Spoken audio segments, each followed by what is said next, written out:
Hey everyone, it's me, Steve. I just wanted to first let you know that the video you're about to watch was recorded a few weeks ago.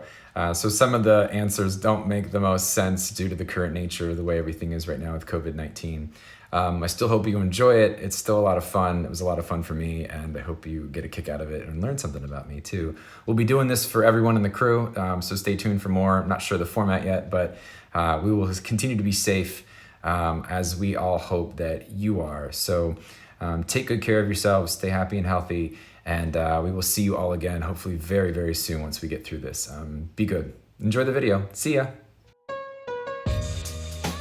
Well, hello. Hey, Steve, how are you? I'm good. How you doing, Connor? Doing well. Good. Do you know why I'm already here before you?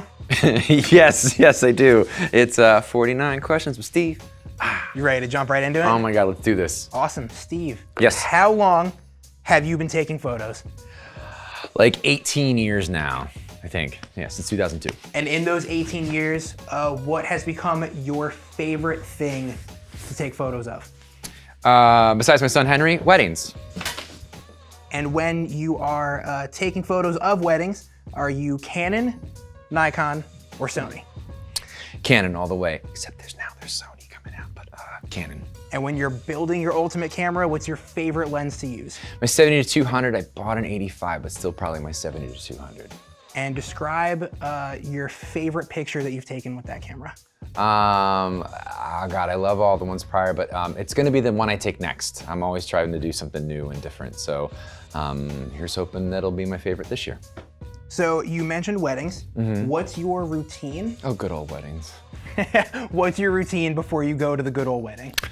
Just getting my gear in order in the morning. It's sort of like therapeutic to make sure everything's in the right spot and all my batteries are charged and all my gear's in the right spot. And it's not like an obsessive compulsive thing, but I just like Mise en making place, sure. right? Is that how you say that? Yeah, something like that. Something like that, right? Totally, yeah, for sure. And it's a long day, so you have to bring some snacks. What snacks do you bring? I raid my kids' snacks, and I usually pull like crackers or something like that, or those like Nature Valley things that have like almond butter in them. They're fantastic. So you're fueled with the snacks. Mm-hmm. I'm sure you're hydrated. I'm sure you bring some water and coffee. Or some coffee. For sure. So what's your favorite part of the wedding once you're ready to go? I love the morning with the brides, getting them on my team and getting everybody comfortable and getting to know everybody. It's the calm before the storm, and it's a time when I can start to really be creative and get everyone to be a little more comfortable with what we're about to do. And once you're in the thick of it, do you have a favorite venue that you like to take pictures at? Yeah, I mean, I always love a new venue. Some people always are like, have you shot here before? And if I haven't, it sort of makes them a little worried. But I love a new venue. I love some place where I get to explore and find new lines and new shots and new ideas. There's a lot of great venues that we've been to before. Radisson's fantastic. We're like the house band there. We love going there often. And we're Barnacle Pond all the time. It's such a beautiful farm venue. But I mean, there's so many that I could go on about around here locally that I really enjoy. But something new is always great. And is there a hard part of the wedding to photograph? Yeah, I mean, there's hard parts throughout the whole day. It's just trying to conquer them in a new way each time. Sometimes opens up a new hard part of the day after I've learned how to do something else. Something that sticks out is during the ceremony when they give the gifts to the mothers. Like that's always a tough spot. 'Cause you're like always in the wrong spot, and people are hugging and you're in the wrong. People go to which way, and but yeah, it's just there's lots of hard parts, but it's just it's problem solving and finding the best way to try to do it. And how do you decide, through all those moving parts, how do you decide what you need to capture? By keeping a wide periphery, by keeping my eyes open to also what else is happening. There's the guts and the meats and potatoes of everything that's in front of you and the action that's happening, the bride and the groom, but it's keeping an eye out for those stories that happen along the side that are part of their family and part of their lives. So you've had a long day at work, whether you're in the studio or whether you're out shooting a wedding. What's your favorite restaurant to go to grab some food? During the week when I'm editing, it's totally Circles on the Square. It's by far the best sandwich shop for me because it's right downtown. It's right here next to the studio. And what's your favorite thing off that menu? My sandwich, it's called the Tall Steve. The Tall Steve? Yeah, because I think there's another Steve named after you. Yeah, there's another Steve that gets his sandwich there too, but I'm the taller one, so I get Tall Steve. It's fantastic. So go get it, Tall Steve, order it. So you just got home with your sandwich from Circles. You're throwing the TV on. What's your go-to show on Netflix? Oh, probably Schitt's Creek. I've been watching it a lot. I love that show quite a bit. You know, or Homeland, or I'm Not Okay With That. That's good too. Schitt's Creek is a great pick. Lock and Key was really good too. Haven't watched it yet, but I've heard good things. So good. So, other than Netflix, I know you like to listen to podcasts. What's your go-to podcast? I listen to Rachel Maddow a lot. She seems like she's like a nice even pulse of like all the crazy that goes in both sides of the spectrum. So it's sort of nice to hear what I think is slightly unbiased. But there's a lot of great, like Limetown's really good for like fictional stuff. But yeah, I like being up to date and sort of what's going on in the now. So that's always a nice little, it just keeps me in the loop. Yeah, absolutely. And podcast aside, what's the last track to play on your Spotify? For mine personally, it's totally got to be something by Gojira or Deftones or Enter Shikari. Probably that new song, Kings, I think it's called. It's the new one that they came out with the horns and stuff in the background. It's so good. So speaking of them, did you get tickets to the concert in New York? Oh my God, yeah, I got them in the first like 30 seconds. I ran around like a goofball in the studio, sent you and Steven a video of how awesome it was that we're going. CD release party, be there, it's gonna be great. Or she can't be there because you didn't get tickets, but we're gonna be there and it's gonna be and we're very excited. So excited. What is a band or an artist from the past that is either no longer together or deceased that you wish you could see? Nirvana, hands down. Missed that one. It was like just the wrong, it's like a couple years and just either way. And anyway, would have been great though. It's like I think he's the reason why I got into music so heavily. Wow, that's awesome. And what's a place in the world that you wish you could see? Somewhere else in Europe. I've been to Europe once before and I loved it. It's fantastic over there. It's beautiful. And I feel like people think differently there, but like anywhere, like, I don't know, I could find beauty in a cardboard box. Like, you know, like I love anywhere I get to go. I know we got to go to Punta Cana this past year. That was fantastic. Been to California for weddings and stuff like that. So, you know, there's an option for even Utah this year for an engagement session for a friend of mine. So I love new spaces and new environments, and, you know, I haven't seen a lot. So seeing more is a plus. Nice. And what's your favorite topping to see on a pizza? Oh, sausage. Sausage? For sure. Hands down? Hands down. Perfect. Yeah. Don't tell my doctor that, though. Don't tell your doctor. All right, well, hopefully he doesn't watch. Yeah, for sure. I think we'll be clear. So a little bit back to photography. Who is your favorite photographer? Annie Leibovitz or Pete Souza. Or Pete Souza? Mm-hmm. And why Pete Souza? He had a show over here at Wilkes, and the importance of what he does as an archivist, I think is, you know, it weighs heavy on me as an archivist. You know, we capture stuff or try to, like, you know, all for the gram or stuff for the walls or the portraits of the bride and groom. But what's really important is it's all the other stuff in between. It's all the stuff in the periphery that I said earlier that really sort of holds the day together and really tells that narrative for a day. And he does it for his family, which is the entire US, which blows my mind. But so yeah, something like that.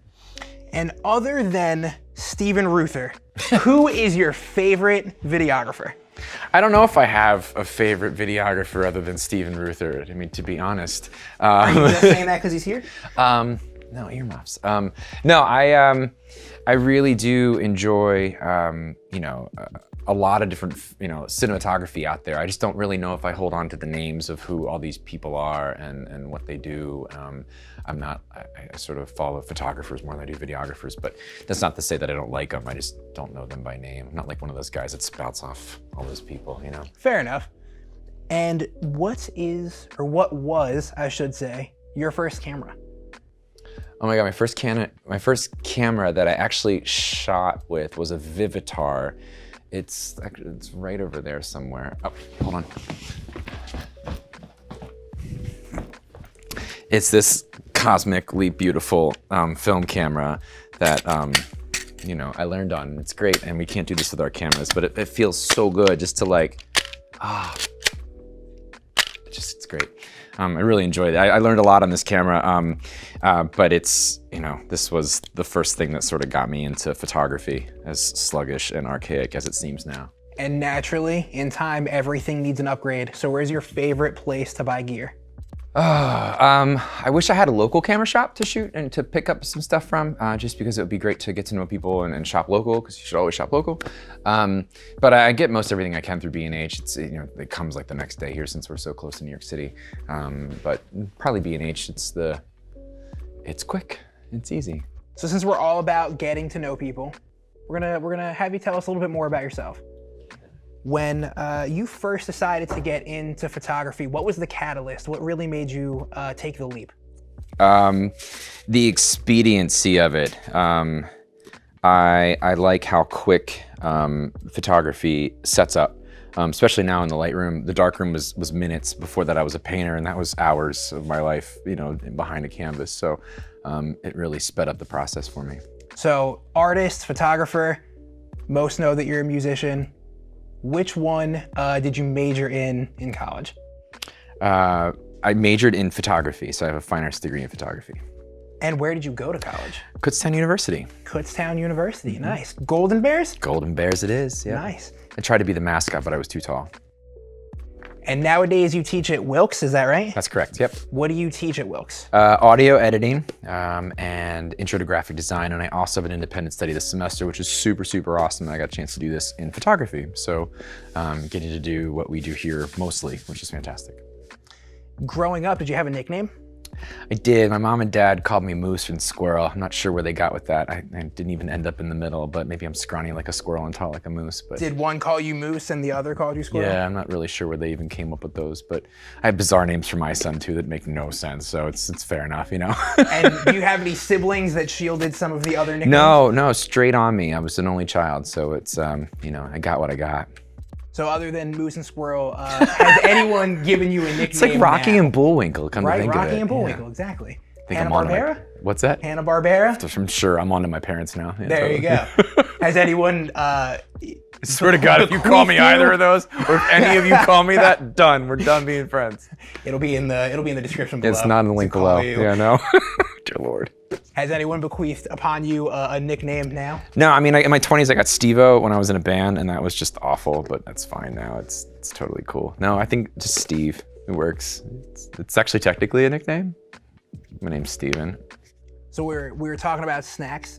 You mentioned that you dig through your son's snacks. Why don't you tell us a little bit about him? What's his name? How old is he? He's 3. His name's Henry, and he's a goofball. He's really smart. He's really intelligent. He runs around like crazy. He's super active. He wakes up at 100. He falls asleep from 100 down to 0 in like a second.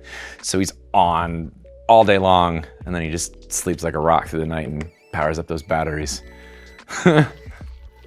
So moving back to your career a little bit, if you had to sum your career up to this point in one sentence, what would you choose to say? God, I don't even know. There's too many things to say to make that a one sentence thing.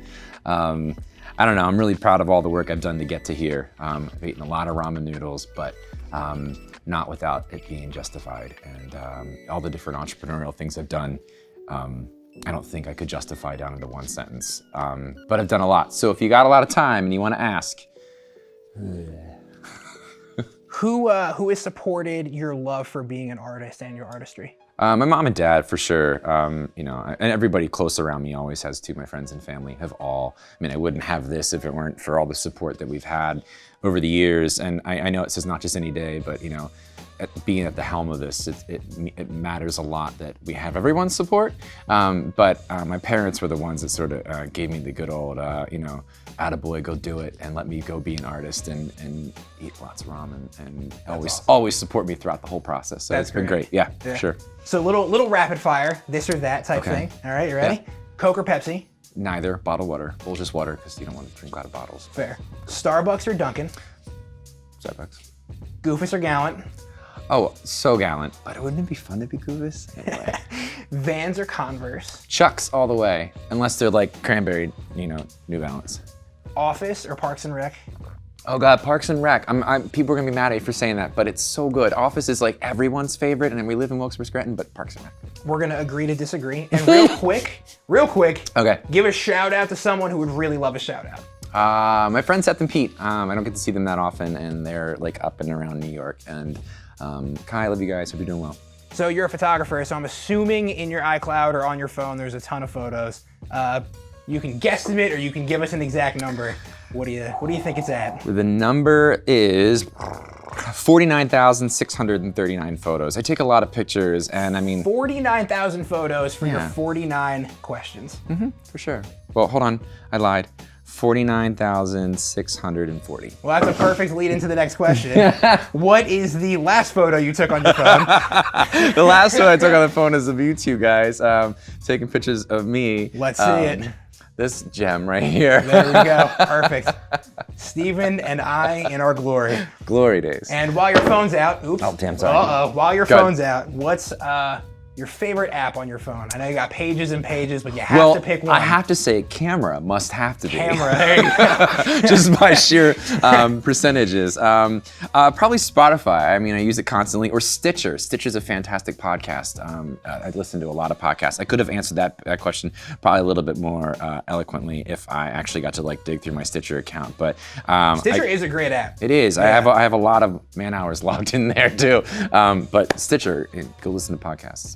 What's the newest piece of gear in your arsenal? A couple things. I sort of went on a little bit of a purchase frenzy lately. I got a new 8514 image stabilizer. It's super fast. It never misses focus unless I miss the focus myself. And I also picked up these great flashes by Godox, the 80-200 Pros. They're like 3 times as strong as a regular speed light, and they are fantastic. I'd fire them off at you, but you wouldn't like me, so anyway. You also mentioned this past year there was a wedding in Punta Cana. So for future destination weddings, where are you hoping that the next one brings you? Anywhere, honestly. I mean, I love traveling. It's even regional destination is nice. We're in York and Lancaster and Philly and upstate Pennsylvania and out in Jersey and down at the Cape May this year. So I mean, while they're not like destinations that are like, you know, over oceans, there's still a destination for us to get to spend outside the walls of our area up here. So anywhere, let's go get married. Let's go photo shoots wherever. It's so much fun. I love it. So Not Just Any Day has a lot of exciting things going on this year. Can you tell us a little bit about them? Yeah. YouTube links, I'll just start there. Portraits by KJAD, we do families and babies and everything all outside of weddings for portrait work. So Portraits by KJAD, Corporate by KJAD, all of our corporate work, headshots, corporate events, Paper by KJAD, all of our stationery lines that we do for weddings and events, and even Planning by KJAD, which is a lot to come soon, a lot of education stuff in with weddings and planning and organization and stuff too, but they'll all be down in the links below. Nice. So we're moving in to paper and planning. Speaking of planning, if you have to give one hot tip to future Not Just Any Day couples, what would that tip be? Oh, something I tell everybody, which is to take a couple minutes for yourself. I have wickedly bad aim. Take a couple minutes for yourself at your wedding and find a time to carve out a little bit of a spot for you to just be the two of you and decompress and be people and shake it off and just get back to you. You kind of need it to attack the next part of the day. It goes by so fast. Look around. You know, what's the Ferris Bueller quote? You know, if you don't stop and look around, you might miss it, kind of thing. And you know, go home, go. And leave us with your best impersonation. Oh God, so my kid's into like the Winnie the Pooh stuff right now. So I would guess either like a, oh bother, or something more lighthearted would be like, hoo hoo hoo. See you later, good buddy. Bye, See you guys. See you, Steve.